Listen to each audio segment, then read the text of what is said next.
heard a lot in this debate recently about marches. The only march I am interested in is the march of my constituents in that referendum in 2016 to vote, as they were asked by this Parliament a final time on our membership of the European Union or not. We were not told that we were promised, rather, by both sides in that campaign that the decision of the people would be implemented. That was what the Remain side and the Leave side said. And the Remain side spent the whole of that campaign telling voters how terribly complex leaving the European Union was going to be, how really difficult it was.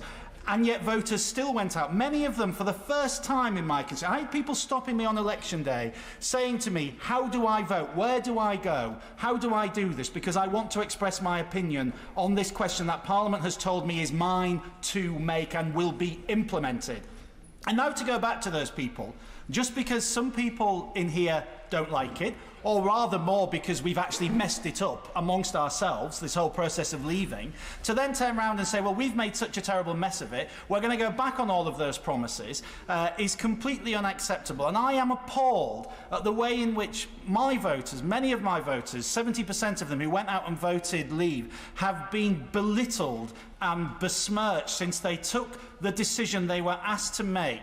Their age has been an issue in a democracy. Age, an issue as to how valuable your vote is. Their educational standards have been an issue. Whether they've had a degree or not has apparently it places some value on your vote. They have been told that they live in the wrong part of the country, that they have views that they do not have, but people have told them why it is they took the democratic decision they had every right to take, and that they were promised by this House and by both sides would be implemented. So I say I'm not going to give way because I do want to stick to the 5-minute timetable. So it would be appalling, Mr. Speaker, to go back in a second referendum. And how would I say to a constituent who said to me the other day when he contacted me, they said, why is it in this matter of the European Union, Remain only has to win once, but Leave has to win twice for our decision to be implemented? So yes, it's complicated, yes, it's difficult. Some people in this place may even have deliberately made it more complicated than it need to have been, so they could be proven right. Certainly there has been incompetence that has made this more difficult than it should have been, and I will not say where that incompetence has necessarily come from. But it would be appalling, Mr. Speaker, to go back to constituents. I think what it would unleash as well would also be pretty dangerous, because I am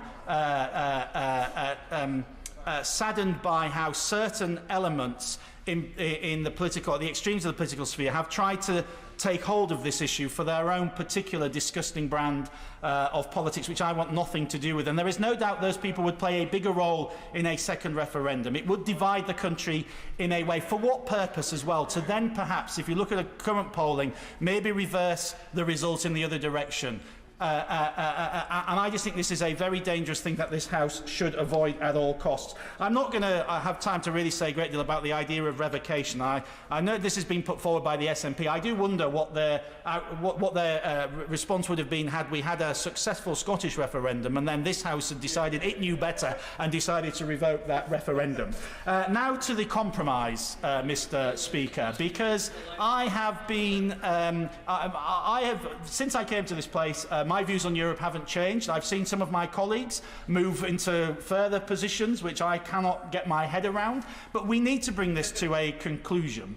And we need to bring it to a conclusion through a process of compromise. There is a lot in the Prime Minister's deal I do not like, but I have voted for it and will continue to vote for it.